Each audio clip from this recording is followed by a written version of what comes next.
ಎಲ್ಲರಿಗೂ ನಮಸ್ಕಾರ. ಶ್ರಮಜೀವಿ ರೈತ ಚಾನಲ್ಗೆ ಎಲ್ಲರಿಗೂ ಸ್ವಾಗತ. ಇವತ್ತು ಏನಂತಂದರೆ ಒಂದು ವಿಚಾರ, ತುಂಬ ವಿಚಾರ ಹೇಳಬೇಕು ಅಂತ ಇದೆ. ಆದರೆ ಇವತ್ತು ಒಂದು ವಿಚಾರವನ್ನು ಹೇಳ್ತಾ ಬರ್ತಾ ಇದ್ದೀನಿ. ನಿಮಗೂ ಹೇಗೆ ಅನ್ನಿಸ್ತೆ ಅಂತ ಹೇಳಿ. ನಮ್ಮ ಚಾನಲನ್ನು ಯಾರು ಸಬ್ಸ್ಕ್ರೈಬ್ ಮಾಡದೆ ನೋಡ್ತಾ ಇದ್ದೀರಾ, ಸಬ್ಸ್ಕ್ರೈಬ್ ಮಾಡ್ಕೊಳ್ಳಿ ಮತ್ತು ಲೈಕ್ ಕೊಡಿ, ಮೆಸೇಜ್ ಮಾಡ್ತಾ ಬನ್ನಿ. ಈಗ ನಾವು ಏನಾದರೂ ಒಂದು ವಿಷಯವನ್ನು ತಗೊಂಡು ಬಂದಾಗ ಇಲ್ಲಿ ಯಾವ ವಿಷಯಪ್ಪ ಅಂತ ಅಂದ್ಕೋಬೇಡಿ. ಯಾಕಂದರೆ ನಮ್ಮದು ರೈತರ ಚಾನಲ್ ಇದೆ, ಆದ್ರೂ ಕೂಡ ತುಂಬ ವಿಷಯ ಇದೆ ಹೇಳೋದು. ಅಂದ ಮೇಲೆ ತುಂಬ ಸಮಸ್ಯೆಗಳನ್ನು ಎದುರಿಸ್ತಾ ಇರ್ತಾರೆ. ಕೆಲವೊಂದಿಷ್ಟು ಸಮಯದವರೆಗೆ ಕೆಲಸವನ್ನು ಮಾಡಿ ಸುಸ್ತಾಗಿ ವಯಸ್ಸಾದ ಮೇಲೆ 60 ವರ್ಷದವರೆಗೆ ತುಂಬ ಕೆಲಸ ಮಾಡಿರ್ತಾರೆ. ತುಂಬ ಕೆಲಸ ಮಾಡಿ ಹೊಲ, ಮನೆ, ಗದ್ದೆ, ತೋಟ ಹೀಗೆ ತುಂಬ ಕೆಲಸ ಮಾಡಿ ವಯಸ್ಸಿನಲ್ಲಿ ಹೆಚ್ಚು ವಯಸ್ಸಾಗಿ ತುಂಬ ಆಯಾಸ ಪಡ್ತಾ ಇರ್ತಾರೆ. ಆದರೆ ಈಗಿನ ಜನರು ಏನು ಅಂದರೆ ಎಷ್ಟು ಹೊಲ ಮಾಡಿದ್ದಾರೆ, ಎಷ್ಟು ಮನೆ ಮಾಡಿದ್ದಾರೆ ಅದು ಒಂದೇ ಕೇಳೋದು. ಆದ್ರೂ ತಾಯಿ ಎಷ್ಟು ದುಡ್ದಿದ್ದಾಳೆ, ತಂದೆ ಎಷ್ಟು ದುಡ್ದಿದ್ದಾನೆ ಅಂತ ಅನ್ನುವಂಥ ಮಾತು ಇವತ್ತಿನ ಜನರಲ್ಲಿ ಇಲ್ಲ. ಹಾಗಾಗಿ ನನ್ನ ಒಂದು ಕಿವಿ ಮಾತು, ತುಂಬ ವೃದ್ಧರು ಇರ್ತಾರೆ, ತುಂಬ ವಯಸ್ಸಾದವರು ಇರ್ತಾರೆ. ತುಂಬ ದಿನದಿಂದ ಗಾಣದ ಎತ್ತಿನ ಥರ, ಎತ್ತು ಯಾವ ಥರ ಹೊಲವನ್ನು ಉಳ್ತದೆ ಅಲ್ಲ, ಅದೇ ಥರ ಮನೆಯಲ್ಲಿ ಇರುವಂಥ ಹಿರಿ ಜೀವಿಗಳು ತುಂಬ ಕಷ್ಟಪಟ್ಟು ಕೆಲಸ ಮಾಡಿರ್ತಾರೆ. ಕೆಲಸ ಮಾಡಿ ಅಷ್ಟೋ ಇಷ್ಟೋ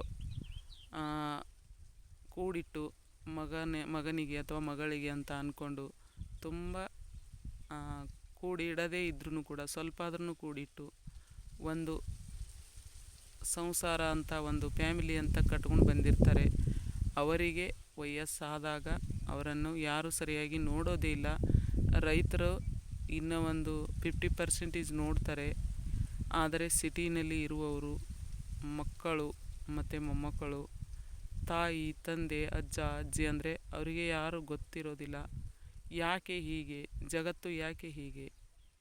ಯಾಕಂದರೆ ಅವರಿಗೆ ಕಾಣೋದು ಮುಂದೇನಿದೆ ಅಷ್ಟೇ, ಹಿಂದೇನಾಯಿತು ಅಂತ ಯಾರಿಗೆ ಗೊತ್ತಿರೋದಿಲ್ಲ. ಯಾಕೆ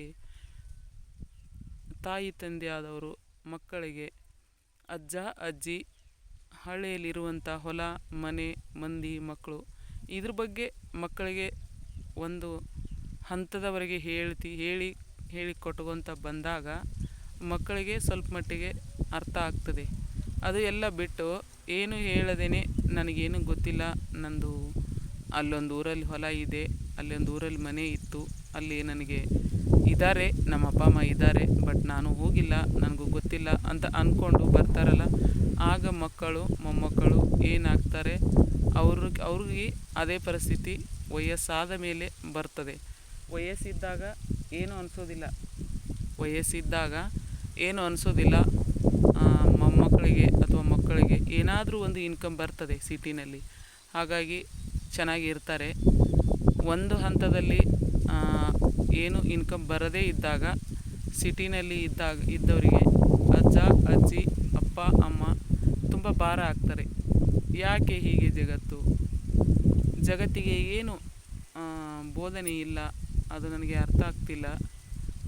ಆದರೆ ನನ್ನ ಅನಿಸಿದ ಮಟ್ಟಿಗೆ ಹಳ್ಳಿಯಲ್ಲಿ ತೋಟ, ಹೊಲ, ಗದ್ದೆ, ಮನೆ ಅಂದಾಗ ಇಲ್ಲಿ ಒಂದು ಹಸು ಇರ್ತದೆ, ಒಂದು ಜನ ಇರ್ತಾರೆ, ಕೂಡಿ ಬೆಳೆದಿರೋಂಥ ಜನ, ಒಂದು ತೋಟದಲ್ಲಿ ಒಂದು ಮರ, ಗಿಡ, ಬಳ್ಳಿ, ಹಸಿರು, ಒಣ ಇರ್ತದೆ. ಇಲ್ಲಿ ನೋಡಿ ಯಾರು ಏನು ಕೊಡದೇ ಇದ್ದಾಗ, ಏನು ವ್ಯವಸ್ಥೆ ಮಾಡದೇ ಇದ್ರೂ ಕೂಡ ಒಂದು ಗಿಡದಲ್ಲಿ ಇರುವಂಥ ಹಣ್ಣನ್ನಾದರೂ ತಿಂದು ವೃದ್ಧ ಜೀವ ಸಾಗಿಸ್ತದೆ.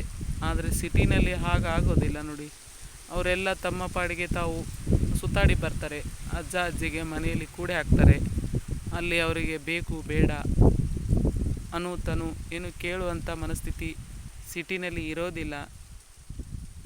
ಆದರೆ ಸಿಟಿನವರು ಕೆಟ್ಟು ಹಳ್ಳಿನವರು ಒಳ್ಳೆಯವರು ಅಂತ ನಾನು ಹೇಳೋದಿಲ್ಲ. ಆದರೆ ವೃದ್ಧ ಜೀವಕ್ಕೆ ಹಳ್ಳಿನಲ್ಲಿ ಉಳ್ಕೊಳ್ಳಿಕ್ಕೆ ಏನಾದರೂ ಒಂದು ಆಶ್ರಯ ಸಿಗ್ತದೆ. ಹಾಗಾಗಿ ಸಿಟಿನಲ್ಲಿ ಅವರಿಗೆ ತುಂಬ ಹಿಂಸೆ ಆಗ್ತದೆ, ತುಂಬ ಮನಸ್ಥಿತಿ, ತುಂಬ ಬೇಜಾರಾಗ್ತದೆ. ನನ್ನ ಅನಿಸಿಕೆ. ಬಟ್ ನಿಮಗೆ ಹೇಗೆ ಅನಿಸ್ತಿದೆ ಕಮೆಂಟ್ ಮಾಡಿ. ನಾನು ಹೇಳಿರೋದರಲ್ಲಿ ಏನಾದರೂ ಒಂದೇ ಒಂದು ಮಾತಾದರೂ ಸತ್ಯ ಇದ್ದರೆ ಒಪ್ಕೊಳ್ಳಿ, ನನಗೂ ಕೂಡ ಹೇಳಿ. ನಿಮ್ಮ ಮನೆಯಲ್ಲಿ ನಾನು ಇಷ್ಟೇ ಹೇಳೋದು, ನಿಮ್ಮ ಮಕ್ಕಳು ಮೊಮ್ಮಕ್ಕಳು ಮತ್ತು ನಿಮ್ಮ ಸಂಬಂಧಿಕರಿಗೆ ಸ್ವಲ್ಪ ನಮ್ಮವರು ತಮ್ಮವರು, ಇದು ನಂದು ಇದು ತಂದು ಅನ್ನುವಂಥ ಭಾವನೆಯನ್ನು ಕಲಿಸ್ತಾ ಬನ್ನಿ.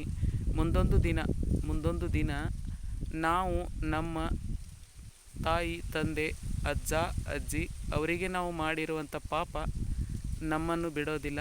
ಯಾಕಂದರೆ ನಮಗೂ ಒಂದು ದಿನ ಈ ಪಾಪ ಸುತ್ತಕೊಳ್ಳುತ್ತೆ. ನಮ್ಮ ಮಕ್ಕಳು ಅಥವಾ ಮೊಮ್ಮಕ್ಕಳಿಂದನೂ ನಾವು ಅನುಭವಿಸಬೇಕಾಗತ್ತೆ. ಯಾಕಂದರೆ ನಾವು ಮಾಡಿರುವಂಥ ಪಾಪ ನಮಗೂ ಕೂಡ ಬಿಡೋದಿಲ್ಲ. ಹಾಗಾಗಿ ನಾವು ಏನು ಮಾಡಿರ್ತೇವೆ ಅದನ್ನು ಮಕ್ಕಳಿಗೆ ಕಲಿಸ್ಬೇಕು. ಕೆಟ್ಟದ್ದನ್ನು ಮಾಡಲಿಕ್ಕೆ ಹೋಗಬೇಡಿ, ಒಳ್ಳೆಯದನ್ನು ಮಾಡಿ ಮಕ್ಕಳಿಗೆ ಒಳ್ಳೆಯದನ್ನು ಕಲಿಸಿ. ಮುಂದೆ ಮಕ್ಕಳು ನಮಗೂ ಕೂಡ ಅದೇ ಥರ ಫಾಲೋ ಮಾಡ್ತಾರೆ. ನಾವು ಯಾವುದನ್ನು ಫಾಲೋ ಮಾಡಿರ್ತೇವೆ ಅದರಲ್ಲಿ ಒಂದು 50% ಆದರೂ ಮಕ್ಕಳು ಫಾಲೋ ಮಾಡೋ ಹಾಗೆ ನಾವು ಮಾಡಲೇಬೇಕು. ಯಾಕಂದರೆ ನಾವು ಒಳ್ಳೆಯದನ್ನು ಮಾಡಿದಾಗ ಮಕ್ಕಳು ಕೂಡ ಒಂದು 50 ಆದ್ರೂ ಒಳ್ಳೆಯದನ್ನು ಮಾಡ್ತಾರೆ. ನಾವು ಏನು ಮೋಟಿವೇಟನ್ನು ಕೊಡ್ತೇವೆ, ನಾವು ಏನು ಮಾಡ್ತೇವೆ ಅದನ್ನೇ ಮಕ್ಕಳು ಫಾಲೋ ಮಾಡೋದು. ಹಾಗಾಗಿ ಯಾರು ಕೆಟ್ಟ ವಿಚಾರವನ್ನು ಮಾಡಬಾರ್ದು ಅಂತ ನನ್ನ ಅನಿಸಿಕೆ. ಬಟ್ ಇದರಲ್ಲಿ ಏನಾದರೂ ನಾನು ಮಾತಾಡಿರೋದು ತಪ್ಪು ಅಂತ ಅಂದಾಗ ನೀವು ಮೆಸೇಜ್ ಮಾಡ್ತಾ ಬನ್ನಿ. ತುಂಬ ದಿನದಿಂದ ನಾನು ಏನೇನೋ ಹೇಳಬೇಕು ಅಂದ್ಕೊಂಡಿದ್ದೀನಿ. ನಿಮಗೆ ನಾನು ಹೇಳಿರುವಂಥ ಮಾತು ಸತ್ಯ ನಿಜ ಮತ್ತು ಇದರಲ್ಲಿ ಏನಾದರೂ ಒಂದು ನಿಮಗೆ ಒಳ್ಳೆಯದಂತ ಅನಿಸಿದರೆ ನನಗೆ ಕಮೆಂಟ್ ಮಾಡಿ. ಇದರಂಥ ವಿಡಿಯೋಗಳು ನಾನು ತುಂಬ ಮಾಡಬೇಕು ಅಂದ್ಕೊಂಡಿದ್ದೀನಿ. ಬಟ್ ನನಗೂ ರೈತರಲ್ವ, ನಮ್ಮ ಕೆಲಸದಲ್ಲಿ ನಾನು ಬೇಜಾರು. ಹಾಗಾಗಿ ನನಗೆ ಬಿಜಿ ಇರೋದ್ರಿಂದ, ಕೆಲಸ ಟೈಮ್ ಸಿಗದೇ ಇರೋದ್ರಿಂದ ನಾನು ಯಾವ ವಿಡಿಯೋಗಳನ್ನು ಕೂಡ ಮಾಡ್ತಾ ಇಲ್ಲ. ಇನ್ನು ಮುಂದೆ ಬಂದ ಹಾಗೆ ನಿಮಗೆ ನಾನು ಹೇಳ್ತಾ ಇರೋದು ಏನಾದರೂ ವಿಷಯ ಇಂಟ್ರೆಸ್ಟು ಅನಿಸಿದರೆ, ನಿಜ ಅನಿಸಿದರೆ ನಾನು ಇದೇ ಥರ ನೆಕ್ಸ್ಟ್ ಟೈಮು ಮತ್ತೆ ವಿಡಿಯೋ ಮಾಡಿ ಹಾಕ್ತಾ ಹೋಗ್ತೇನೆ. ಎಲ್ಲರಿಗೂ ನನ್ನ ವಿಡಿಯೋವನ್ನು ನೋಡಿದ್ದಕ್ಕೆ ಎಲ್ಲರಿಗೂ ತುಂಬ ಧನ್ಯವಾದಗಳು. ನೋಡ್ತಾ ಬನ್ನಿ ಅಂತ ಹೇಳ್ತಾ ಎಲ್ಲರಿಗೂ ನಮಸ್ಕಾರ. ಮತ್ತೆ ಸಿಗೋಣ. Thank you.